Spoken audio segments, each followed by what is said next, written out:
Lord, I thank you for this opportunity once again to come into your house, Lord, to gather together, to learn more about your word, to be able to, Lord, open up your word. I ask you, Lord, to open your word to us. Help us, Lord, to understand your word. Help us, Lord, to understand ways to better deliver your word, to better communicate your word to others. Help us, Lord, to be better teachers.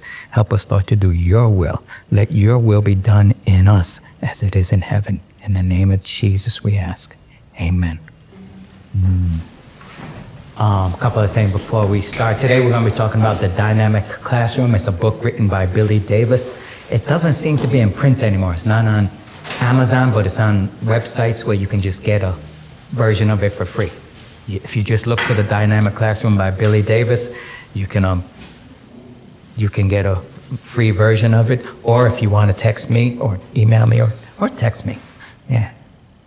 Email me or text me. I can send you the link that I have to it. And it's probably 2 classes on this. It's a book that I read, I think back in the 80s, that helped me a lot. I learned how to teach in a way that's not just me doing all the talking. How to make it more dynamic. And then on the first day, I talked about how different sites can give free books every day. Today, the Fussy Librarian is offering biblical one-page briefs for free today. And it's basically, I haven't read it, but I just read a little snippet on it. It's a book about like one page of summary of each of the books of the Bible. And Free Booksy is offering Faithful to Christ for free, which is written by Charles Spurgeon. And then, all right. But again, today we're going to be starting talking about the book, The Dynamic Classroom. Let's see, and I read back in the 80s, and it helped me learn how to teach in a way that not just me doing all the talking all the time. It's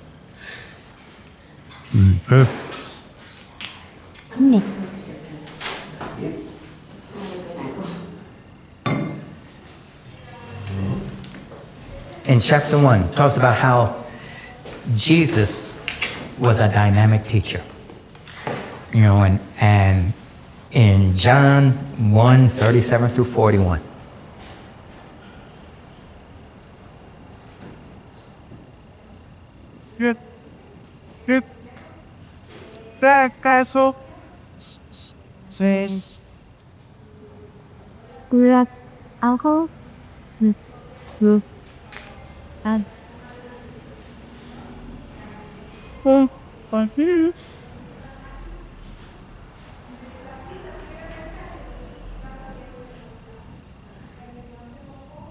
Here Jesus is beginning his ministry.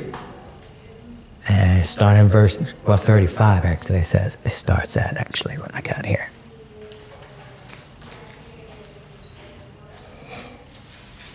Again, the next day, John stood with 2 of his disciples, and looking at Jesus, he walked and said, "Behold, the Lamb of God." The 2 disciples heard him speak and then followed Jesus. Then Jesus turned around and seeing them following, said to them, "What do you seek?" They said to him, "Rabbi," which is to say, when translated, "Teacher, where are you staying?" He said to them, "Come and see." They came and saw where he was staying and remained with him that day. Now it was about the 10th hour. One of the 2 who heard John speak followed him. Who followed him was Andrew, Simon Peter's brother. He first found his own brother Simon and said to him, "We have found the Messiah," which is translated the Christ. And he brought him to Jesus. Now when Jesus saw him, looked at him and said, "You are Simon, the son of Jonah. You shall be called Cephas," which translated a stone. And the following day, Jesus wanted to go to Galilee. He found Philip and said to him, "Follow me."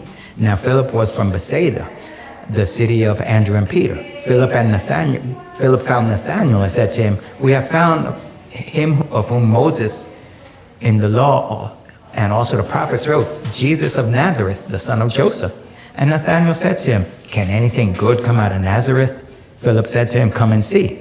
Jesus saw Nathanael coming toward him and said to him, "Behold, an Israelite indeed, in whom there is no deceit. What we see here is when the disciples first met Jesus, they recognized he was a teacher. But the main thing they wanted was a relationship with him. You would notice that they ask, where are you staying? And they stay with him.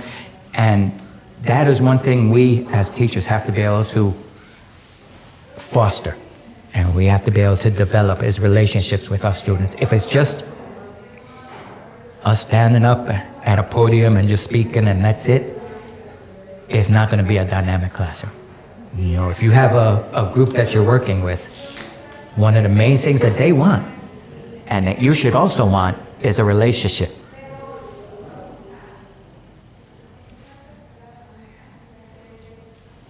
It's especially with like adult students, they don't just they want teaching, because they did want teaching from Jesus. They recognized he was a rabbi and wanted teaching, but you notice that there was a yearning for a relationship.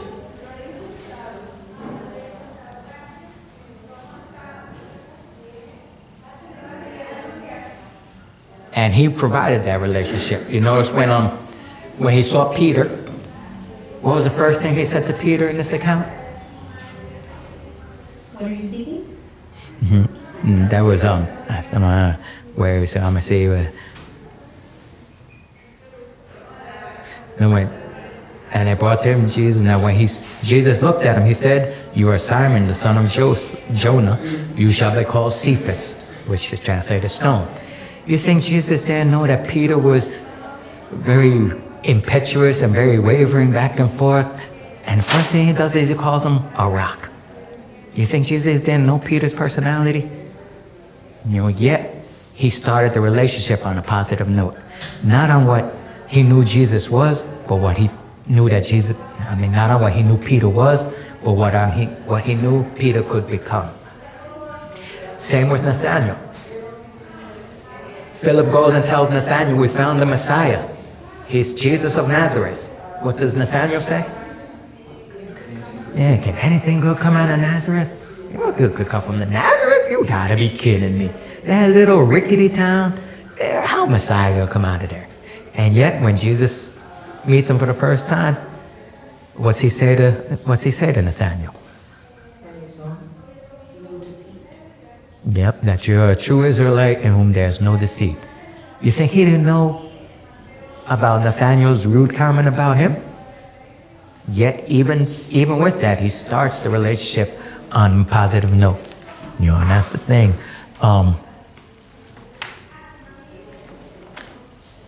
He saw their potential more than anything. Now, he didn't talk about their faults, but rather their potential.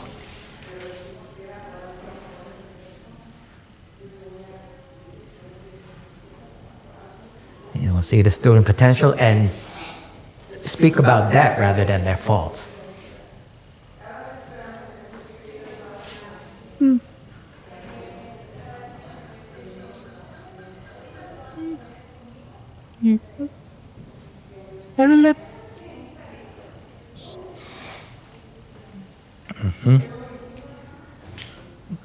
In Luke 5:27 through 32.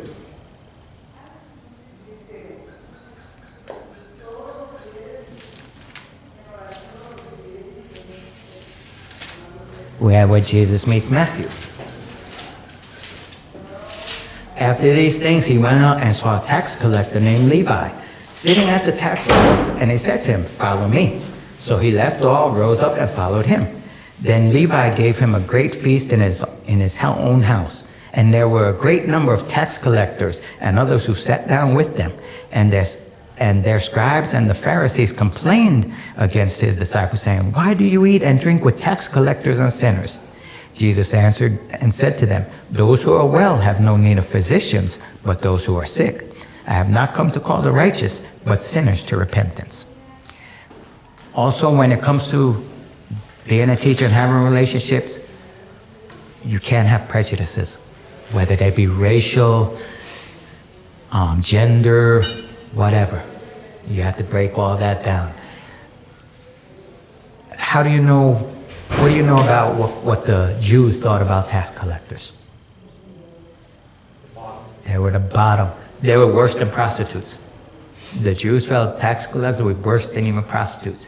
They had their hierarchy of righteousness. On the top were like the Pharisees and Sadducees and those who worked in the temple, the priests, all those.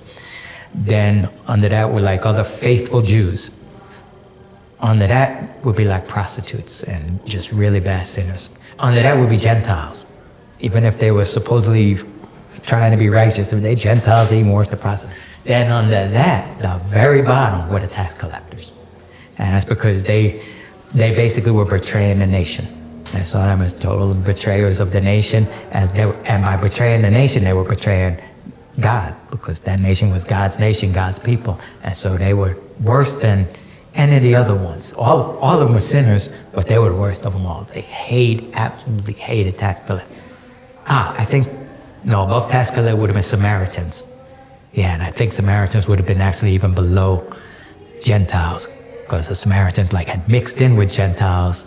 That's how they started. It was on purpose, and so they're even worse than Gentiles. At least Gentiles, they were just born Gentiles. It wasn't their fault.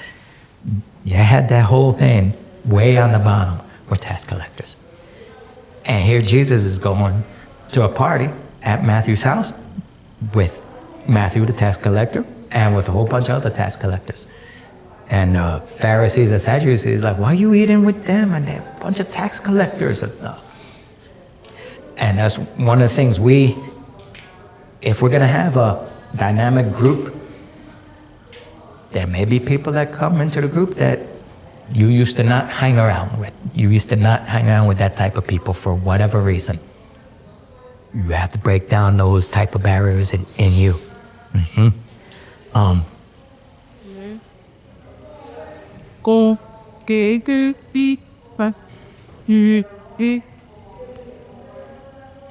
You must. Yeah, how do I say it? We must be like.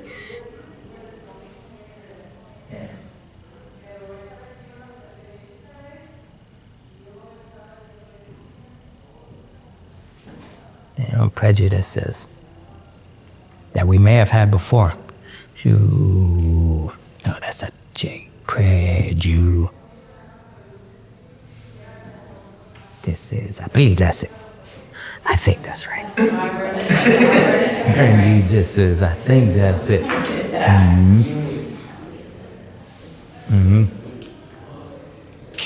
Okay. And then we got in John 13, 2 through 17.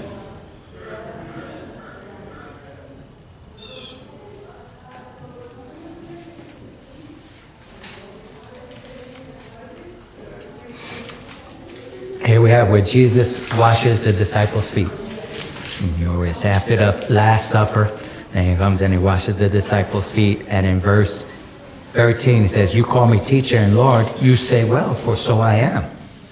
If then your Lord and teacher have washed your feet, you also ought to wash one another's feet. For I have given you an example, that you should do as I have done to you. Most assuredly, I say to you, a servant is not greater than his master, nor is he who is sent greater than him who sent him. If you know these things, you are blessed if you do them." Mm-hmm.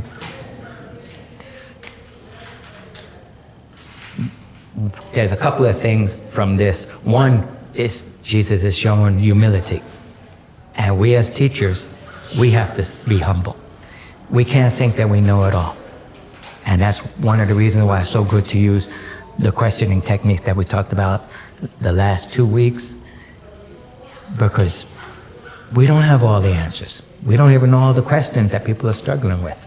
We need to be able to be humble. Another thing here is Jesus was teaching them to be humble by him first doing it. We need to be able to also teach by example. We can't expect to just stand up here and just talk all the time and they just get everything. We need to be able also teach. And sometimes, it depends on what kind of group you have. But if you have a group that's not just always meeting in the home, but like part of the worship group or something where you also meet in other places, people are going to be looking at how you live and how you act. and they're going to be learning from things you say and things you do outside of the classroom. Everything we do is like basically a teaching moment. And so we teach by, one, we have to be humble, and we have to realize that we teach by example more than anything else. Yeah, this is humility.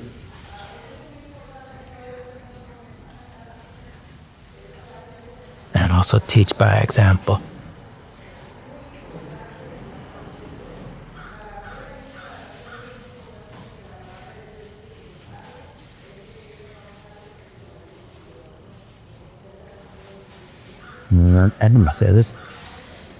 And this thing takes too long to get on. You could draw it up here. All right. When it comes to being a small group leader, it's not all about techniques, and teaching techniques, and that's part of it. But that's not everything.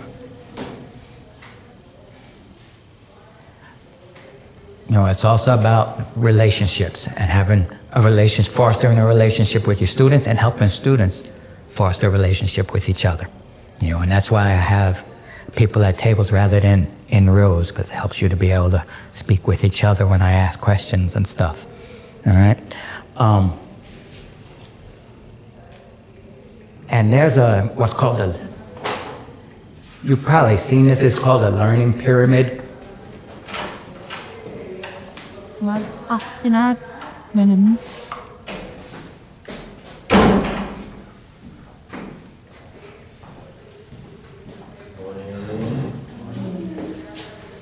Ula ula.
All right. How many of us have seen this before? Nobody? Okay. I've seen it so many times. I think everybody's seen it. I've seen this so many times. But I guess because I'm a teacher and it's something that they teach teachers. Okay, this is on average how much a person retains from something that they learned 24 hours later, how much they remember. This is called the learning pyramid. Learning pyramid.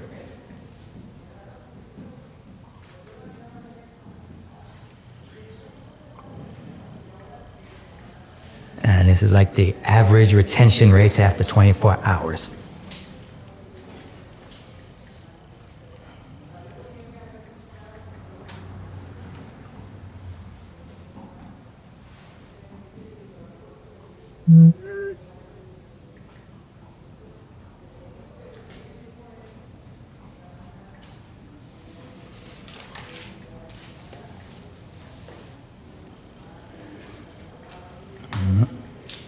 And this is average. This is not like written in stone. And in like 2 more classes, in like 2 more weeks, I'm going to talk about how you can get a whole lot better than 5% from a sermon, which is like a lecture. And you can get a whole lot better retention than this. This is if you're a boring preacher. Basically what it comes down to. This says average because a lot of people who present are boring, to be honest.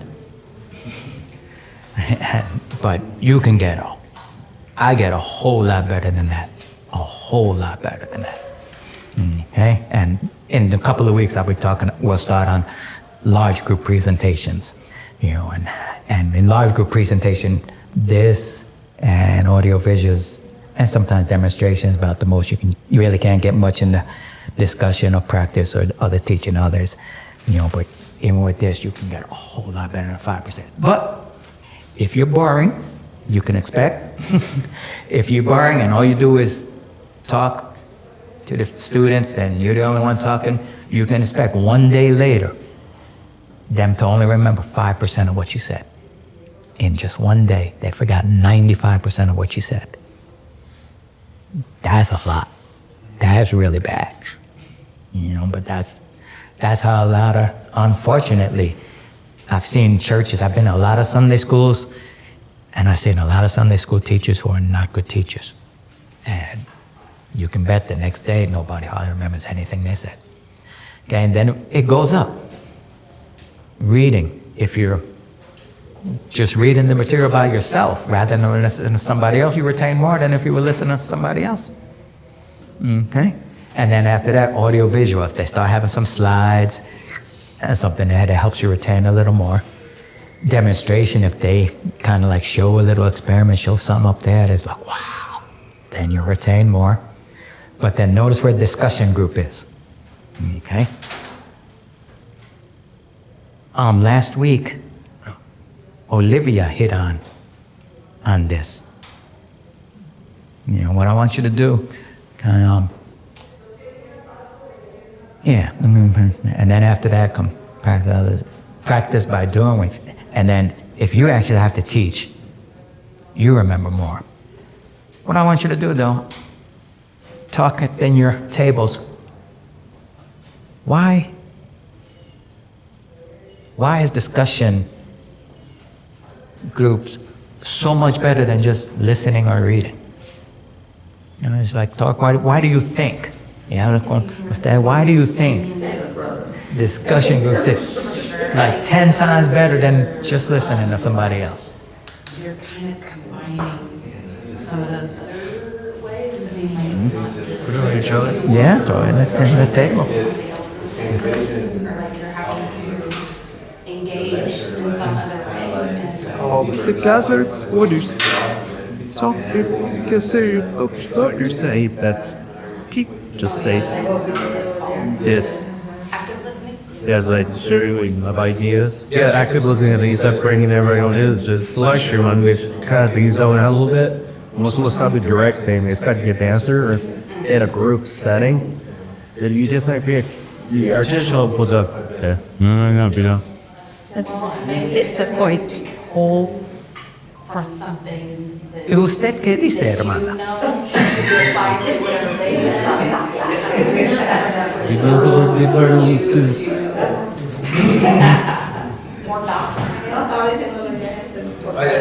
Que hicimos ahí en el retiro, que estábamos platicando y creo, al conversar y como dice también a poner las ideas, como que le trae a la memoria. When teaching, right? When I teach people, students, always all. All right. What was one reason why? Me acaba de decir.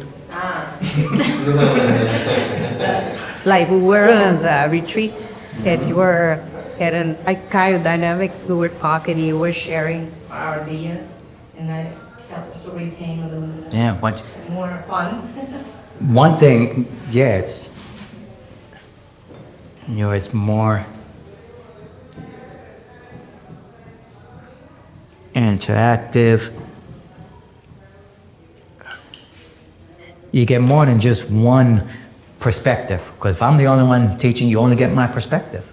Whereas when you talk to each other, it's like, again, I have a certain perspective, but I don't know everything. And sometimes the students have a way of saying it that just clicks better with you than the teacher could have said it. You get different perspectives.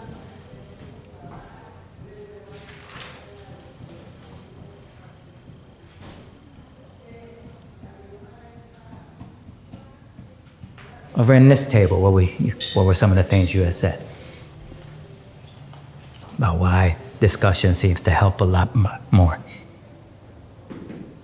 I heard you guys talking about some of the things. Just say, just utilizing just the problem-solving skills. Okay. You know, taking like you said, it was kind of really kind of perspective thinking.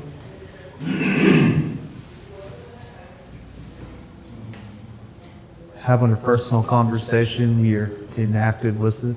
Muy bien. Yeah, because I heard you guys say that, like when someone's lecturing, it's easy to zone out. And then you're not going to remember anything that the person said when you're zoned out. I mean, you know. Whereas when someone's right there, right next to you, it's more active listening. Muy bien.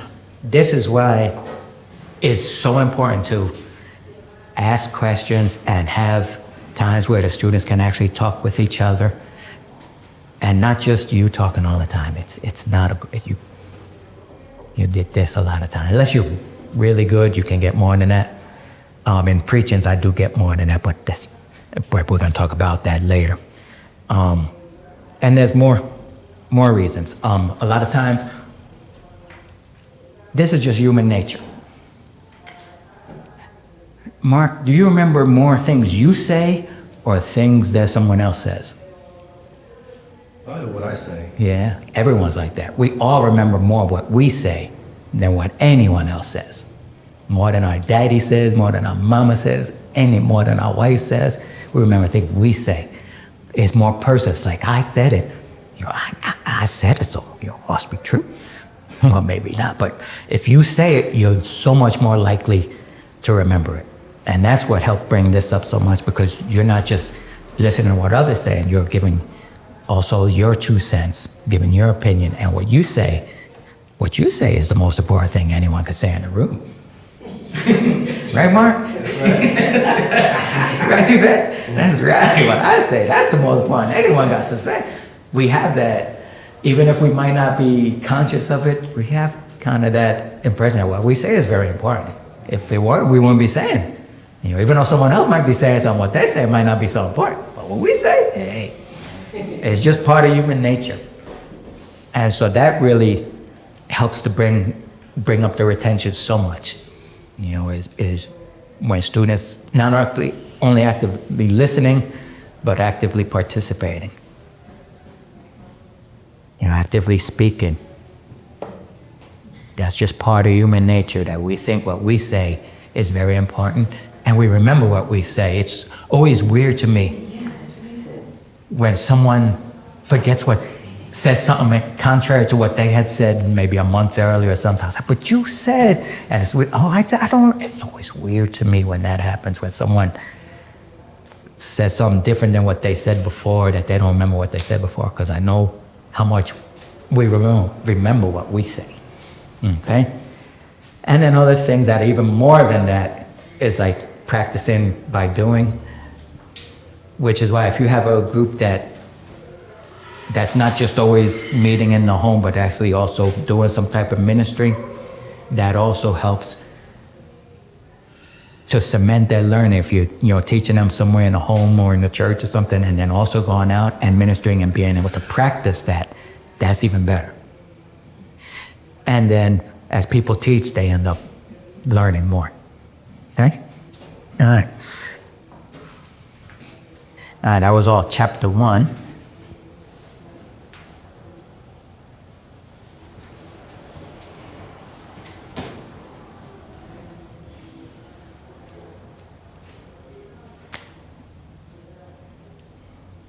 For those who came in late, this book, The Dynamic Classroom, was a book I read in the 80s that I still have, that helped me immensely in when I was teaching Sunday school to youth and adults.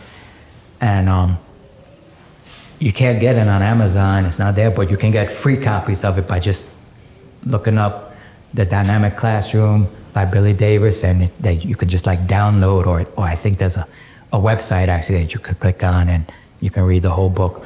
And if you want, you can either email or text me, or you can just search for The Dynamic Classroom by Billy Davis and get it. Okay. Chapter 2 is all about groups. When I say the word group, what do you think? What's a group? A bunch of people. Two or more. But for the purpose of this, groups are a bunch of people with a same purpose. Okay? Like, if you go to the bus stop and there's a bunch of people there, for the purpose of this definition, that's not a group. Because some are going one way, some going the other way. That's not a group. They don't interact with each other. They're just a bunch of people standing and waiting for the bus to come. So for this, that's not a group. We're talking about a group of people that interact with each other and have a common purpose. Okay? And in that definition of group,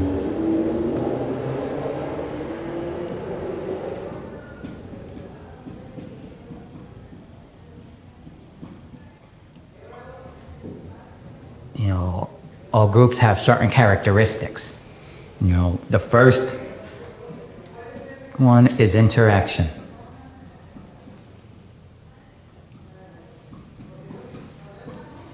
If you don't have interaction, you don't really have a group.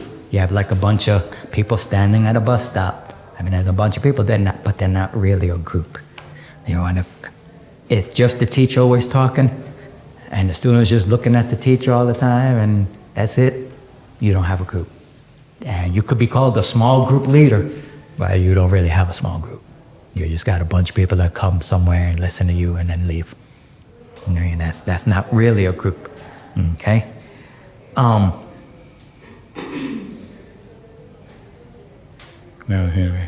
That's why it's important that's why seating arrangement is important.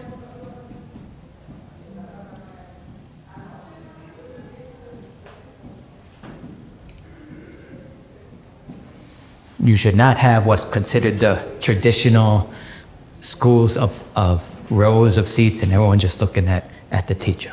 It should be either in tables, like the circular tables are good, or if there's no tables, a semicircle or even a full circle.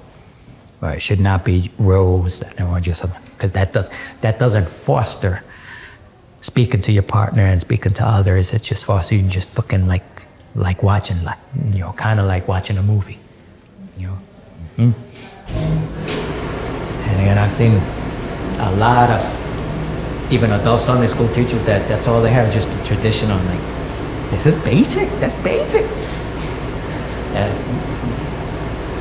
With that interaction, there's verbal interaction.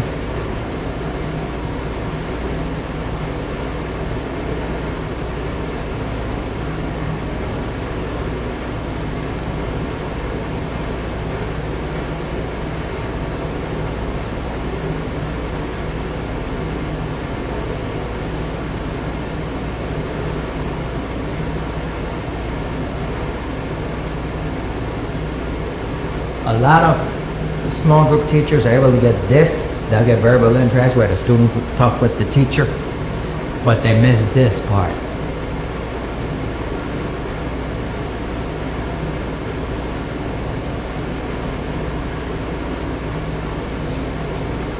That's where students speak with each other as well. Because that helps with the next type of interaction.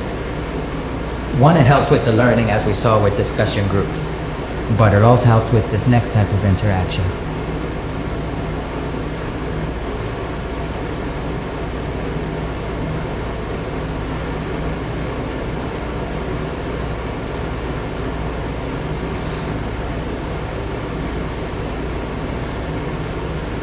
When we first started the Jethro groups, why did Pastor start the Jethro groups?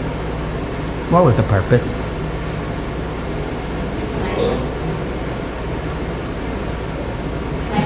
Connection. Okay? That's what this is. Emotional interaction, also connection. Because as a church grows, the bigger the church grows, the easier it is for people to be disconnected. And the easier it is for them to not really even hardly feel like a church, to feel like they don't really even belong. Okay? And so that's why the whole Jethro group thing was started in the first place, is so that people can be connected.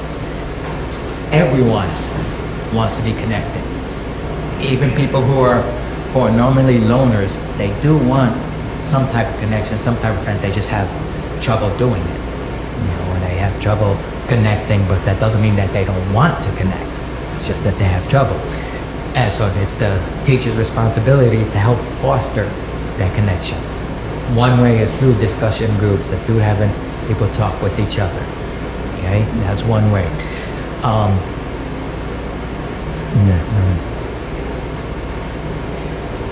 But there, I just had this on the different part, but I'm gonna get to this now. Yeah, there's chapter 3. I'm gonna get into that. This is an absolute need. People need emotional connection. Without this, after all, they'll decide, why am I even going there? When I met Carolina, we were both going to church in Carrollton called Mundo de Fe. When I first started going there, they had a not so young singles group, because they got the young adult singles, and they had the not so young adult singles, So they don't want to call us old, those of us who were over 35. And I remember I used to go and I would feel connected. Then I met Carolina, and after we got married, it's like there wasn't anything, like both of us felt like we weren't really connected anymore. And then they moved a little bit farther from, they were in Carrollton, then they moved to Capel. I was like, that's too far. And we decided to look for another church. But one of the main reasons was not the distance, but the fact that we didn't feel we were connected. And that's why we stopped going and started looking for other churches. Okay? And what I want to do is talk about how people must feel that they belong. And this is something that we as teachers, this is actually part of chapter 3 too, so I'm kind of skipping forward. People must feel that they have a sense of belonging. And we as teachers have to be able to help to foster that. Okay, I'm gonna give you some examples, some good and bad examples. First of all, like newcomers have to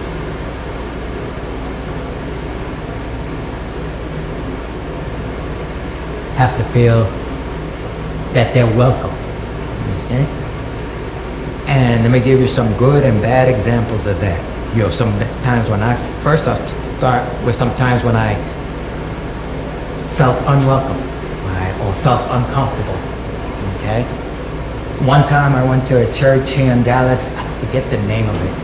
I'm not sure if it was Life Church.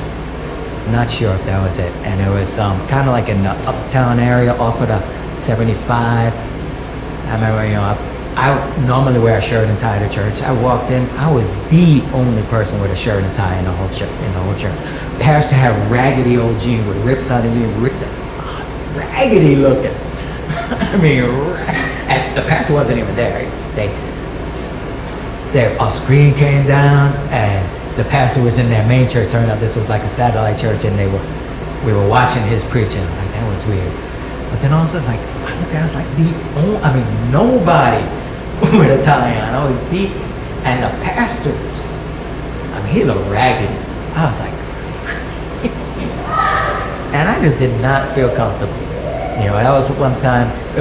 So it's a good thing in churches for there to be people who dress up, and those who don't dress as much. It's kind of a good thing to have a mixture. And I see that in this church. So people could come, as they want. I like wearing a shirt and tie today. I didn't wear a tie, but I wore a jacket. It was warm in here, so I took it off. But that's one thing, is kind of you should try to dress the way the people, if you're having like a home group, then you should probably be more comfortable, you know, because most people are not going to want to come shirt and a tie if it's into someone's home. But also things that have made me feel uncomfortable. I don't like my first name. Filling out a card, put an N, Valentin, and I'm insisting, what's your first name? Like, I'm not going to tell you. I don't want to tell you. I don't like it. Just call me Valentin. I'm never feeling uncomfortable in the church because they wanted to insist on what was my first name. Like, just call me Valentin. Yeah. You know, and that, I didn't like that. If you see that someone doesn't want to give their full name, don't insist. You know, some people want to be called whatever they want to be called. You know, that's fine. One time I went to a Hispanic church, to the Sunday school. I was there. The pastor was the teacher. He was there. We were the only ones there. Until about 20 minutes. Tell you, those Hispanics. About 20 minutes later, people started coming in. And it was kind of like uncomfortable silence. You know, that's not a good thing. For people to just be different. It was supposed to start at 10 and people didn't start coming until 10:20. And I'm a visitor and I'm the only student there. That was I didn't go back. That's an uncomfortable situation. You should show up on time. You know, because some people actually have watches or cell phones and they actually can tell time and they'll show up on time. So, you know, a lot of people should show up on time. When I first got here, I used to be in the denomination of the Church of God. And I went to one in Dallas where my friends went to. They didn't give me a visitor card. They didn't announce the visitors, nothing. It's like, if there are visitors, that's fine. If there's not, that's fine too. And I didn't feel, it's not like I felt unwelcome, but I didn't feel welcome either. Man, I never went back. When I first came here, same thing. Those of you who've been here a while, who've been here years, know that Pastor Terry didn't always welcome visitors. When we first came here, nada. And I really like Pastor's teaching, because that's the main thing I go to a church for the teaching, not the music. Even though music is good, not dancing or whatever, I go mainly for the teaching. And, you know, fellowship is good, but the main thing, that's my thing. And so I was willing to overlook the fact that Pastor did not make us feel welcome. Somebody else was not very willing to overlook that. And we stopped coming. And we went and found another church. And then we ended up leaving that church because of a bunch of false doctrines. And we came back here. And then he wouldn't welcome the visitors and talk to us. And then we felt welcome, and so we stayed. But at first we didn't stay. And that was a problem in this church. It's since been fixed, but stuff like that happens.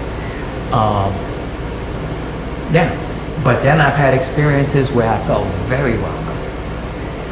When I first went to church in Houston, I lived in Houston 1 year, and I looked in the phone book, back when we had phone book. Okay, this is back before the internet. Yes, I'm ancient. Yes, I'm ancient. And before we had internet, we had yellow pages, and I looked in the phone book and I found different Spanish churches of God. And that was a church that I used to go to in the phone book. And I was planning to go to this one this Sunday, then the next one, and decide. I went to the first one. After the service, I went walking to my car. The pastor come running, literally running, to come and meet me and invite me and introduced me to other young adults in the. I never went to another church, and when that whole year, that's the church I went to. You know, because he made me feel very welcome.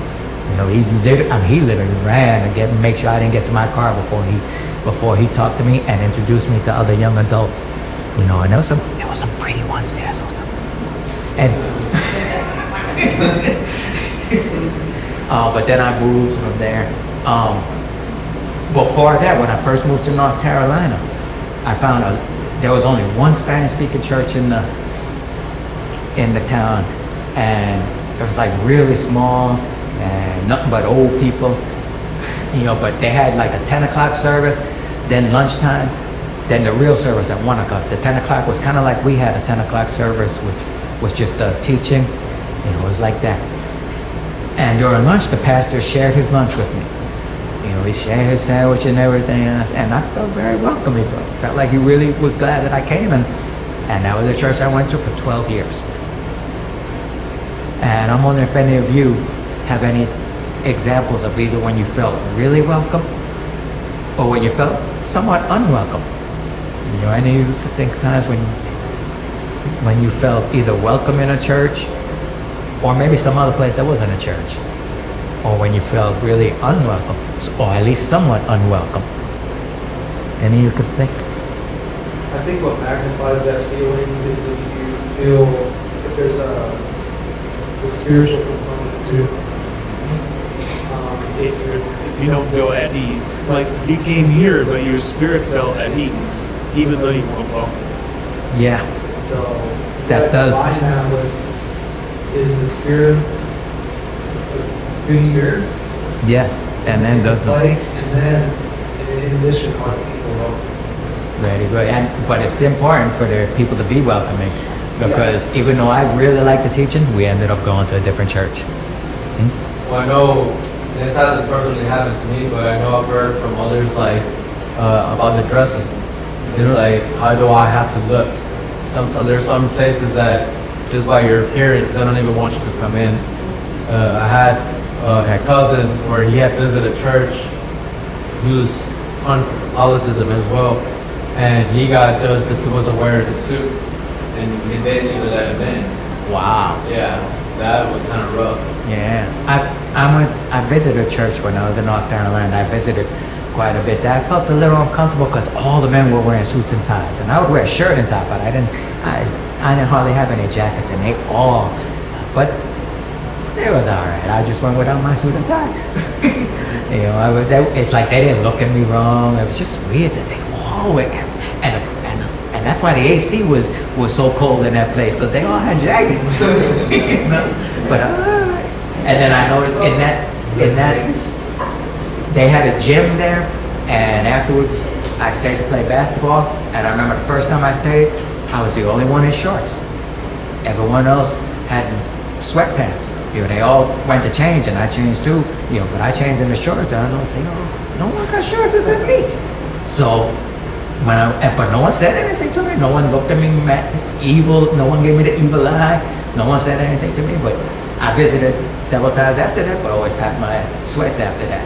Because I noticed I was feeling, this is a church where they don't believe in wearing shorts. The women wore long skirts. The men didn't wear shorts. I was like, okay. I've been in a church where the women all wore long skirts, but the men were allowed to wear shorts when we went to the park. That was a church I went to. Why the difference? I don't know. But all those, how about, like when you guys got here, what made you feel welcome here? What made you feel you wanted to stay? Me, it was the teaching. Okay. That was with me too. How about? It was teaching, but it was also because it was a smaller church. Okay. You've been to like really big churches? Yeah, well, the Catholic, but. Okay. And then we have been at another church, and they weren't very welcoming. Now you guys are like founding members. You guys like.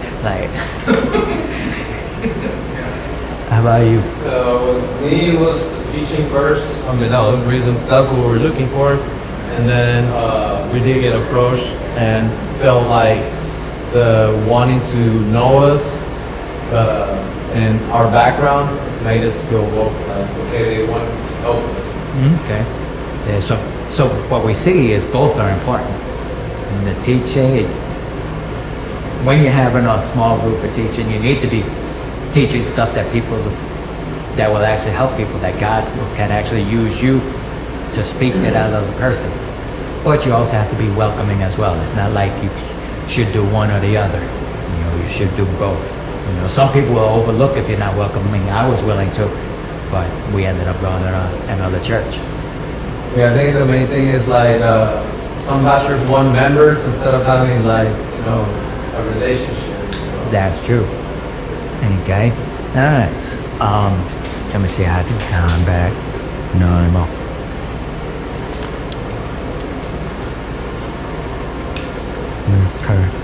Yes, man.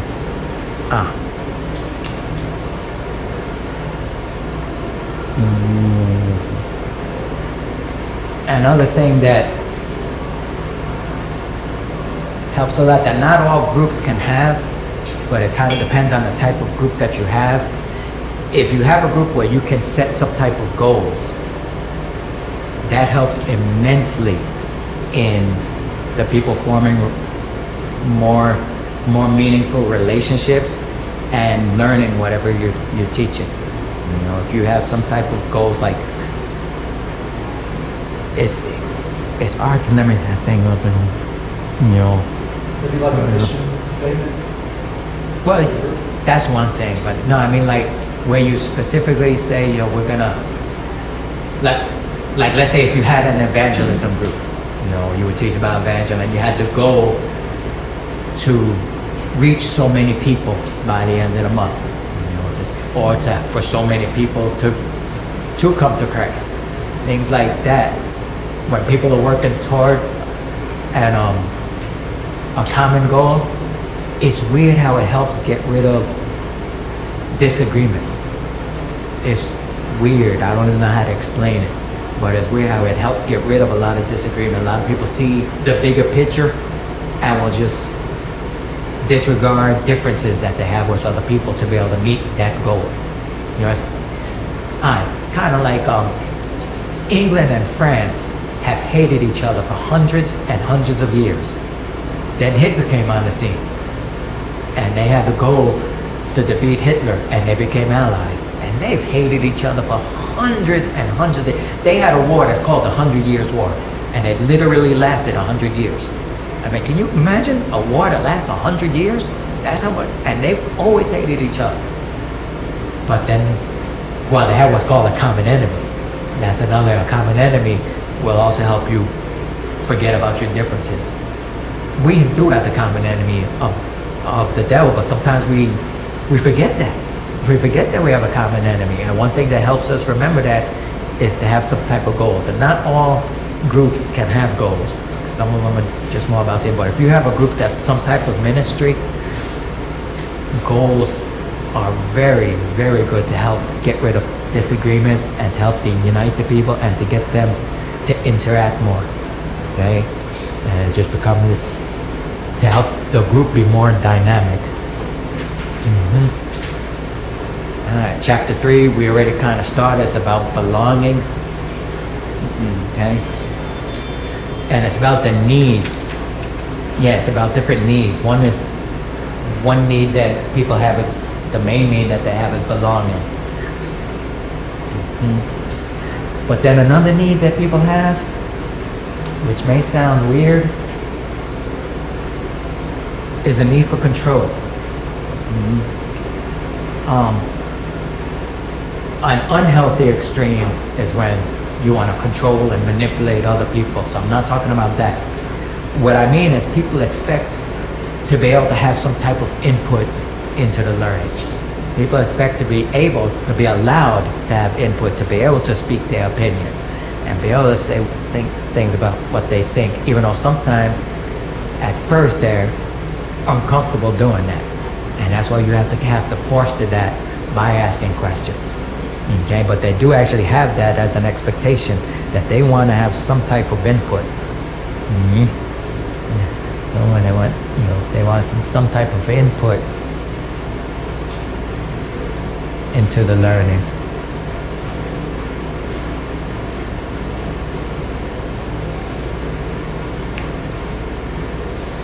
You know, the unhealthy extreme is when they just want to kind of control the conversations all the time or manipulate other people. And so I'm not talking about that. You know, I'm talking about a healthy need for control.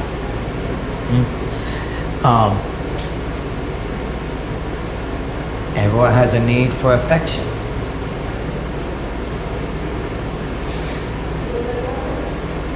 And different people show affection different ways. You know, most people have no problem with hugging, but some people do. Now let's say I'm gonna need a student volunteer. Then Miss Melinda. Let's say Melinda, I know that Melinda is a person that does not like to be hugged. She does not like to be hugged. Alright? a way to show affection to her. Well, good to see you. A two-handed handshake is a way of showing affection, especially if she doesn't like to be hugged. This helps show more affection than this is fine, but this is even better. But it's not yet. It's without passing her boundary that she doesn't want. Okay? Muy bien, muy bien. You know, and there are people don't want. There's some people like you can't get away without hugging them, Brother George.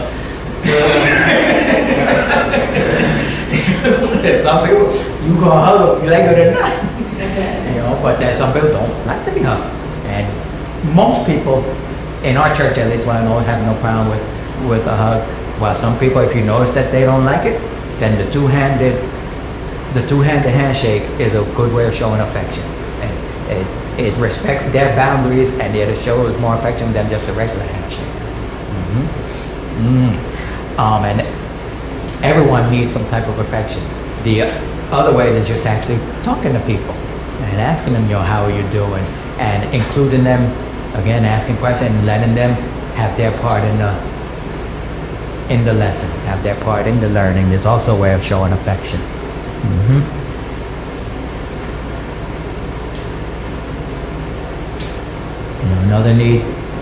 Another need they have is for protection or support.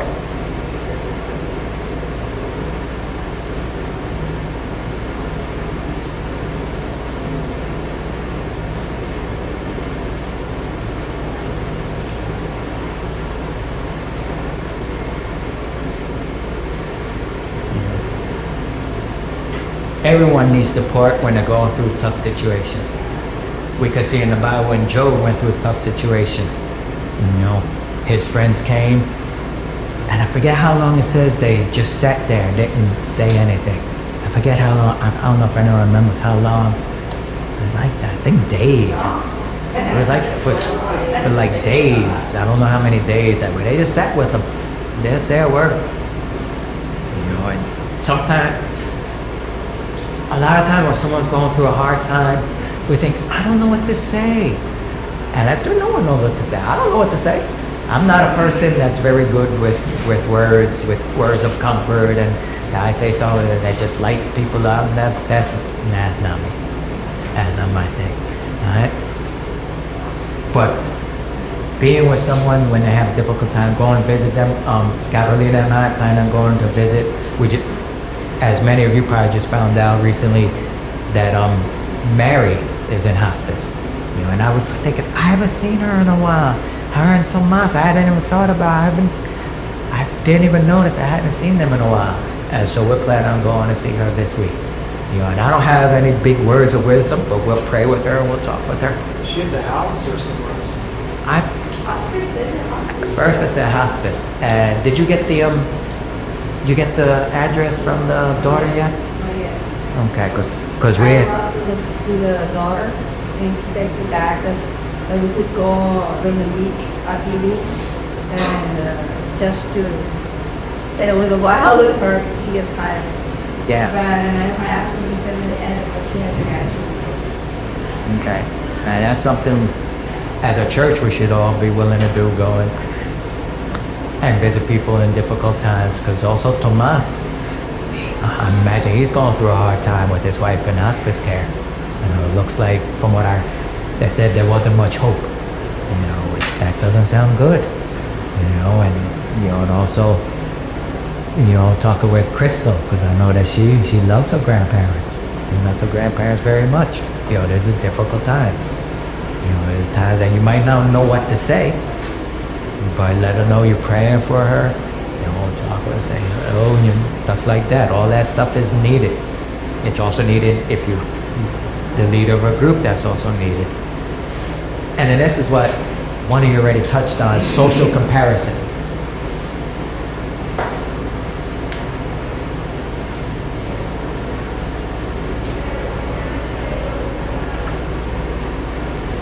Social comparison is like when you're gonna go to a party and you ask, what should I wear? If you're gonna go to a church or a small group event and you wonder, what's so-and-so, what do you wear? You compare because you don't want to dress too nice. You don't dress too much like a bum either. You know, you kind of want to fit in, and we have a need for that, where we want to fit in the way we dress and the way we do different things. It's called social comparison. Okay. And the thing is, what we should do is newer Christians especially need to see how mature Christians act. That's the side of things that we need to use this to help, show newer Christians how mature Christians act.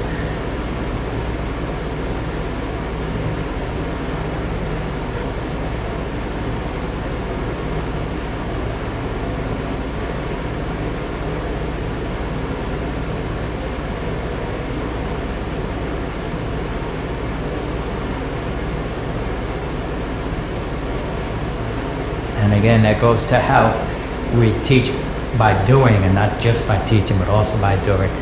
And that's a need that people have as people get first saved. I remember thinking, man, I don't know how to act. I remember I was in church. I was pretty new, and we were in Sunday school, and Pastor asked about something. I was like, yeah, I read in Revelation. Had read this in Revelation, how Jesus is gonna come down and kick the devils. And I was in church, and people looked at me like, oh yeah, I think I'm not supposed to say that word in church. But I was new. I was reading the Bible, but I didn't know how to talk. I didn't know how to speak. I didn't know how to speak without saying bad words. Still, it took me months to stop cursing, even after I got saved. It took me quite a while to stop cursing, even after I got saved. And sometimes people, they need to see how mature Christians act. All right, and it's 10 o'clock. And we'll continue with this next time. And then in 2 weeks, we'll start on large group teachings and how to get more than just 5% retention the day after. How to not